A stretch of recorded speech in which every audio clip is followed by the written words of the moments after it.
परम आत्मा, जिसे शास्त्रों में सर्वश्रेष्ठ आत्मा की उपाधि दी जाती है, उसे लेकर सबसे बड़ा सत्य ये है कि ये आत्मा उन देवताओं के अंदर निवास नहीं करती जिनकी इंसान पूजा करते हैं।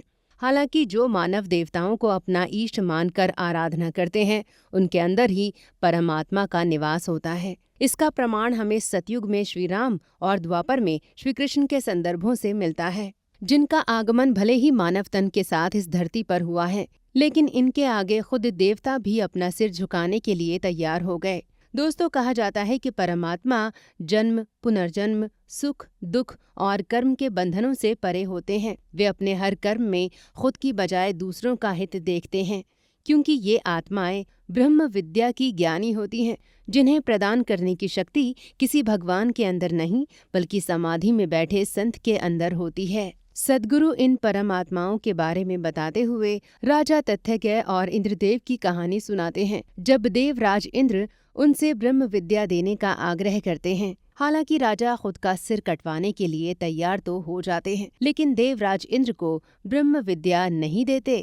एक राजा दधज्ञ थे, वो भी क्षत्रिय थे। तो लोग अदरवाइज सोच लेगा, चूंकि हम कहने वाले मंच पर कुछ और है। दधज्ञ थे, यह उपनिषदीय मैं घटना कह रहा हूँ।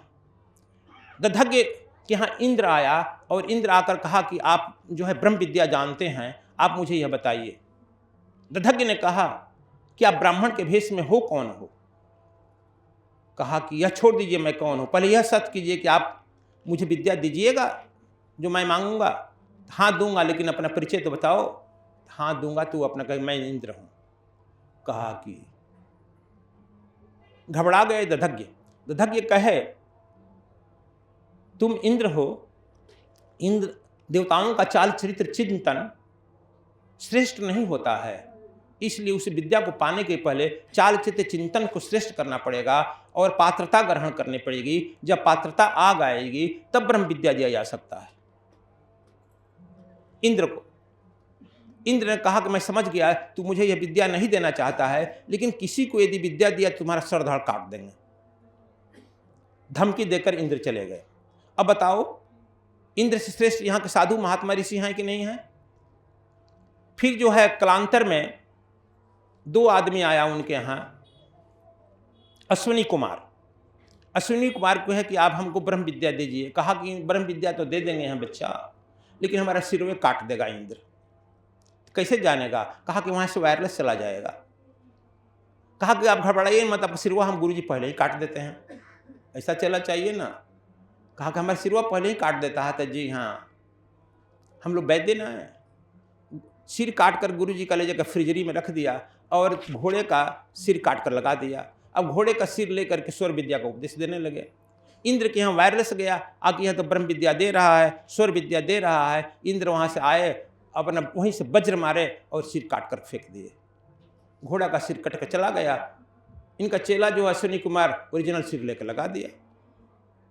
इंद्र को बड़ा पश्चाताप हुआ, आगे हम नहा किसी ब्रह्मज्ञानी ऋषि का सिर काट दिया है, आके क्षमा मांगे कि महाराज हम तो बड़ा गलती हो गई। कहा कि तुम्हारी गलती हो गई, मैं तो अपने ओरिजिनल सिरे में हूँ,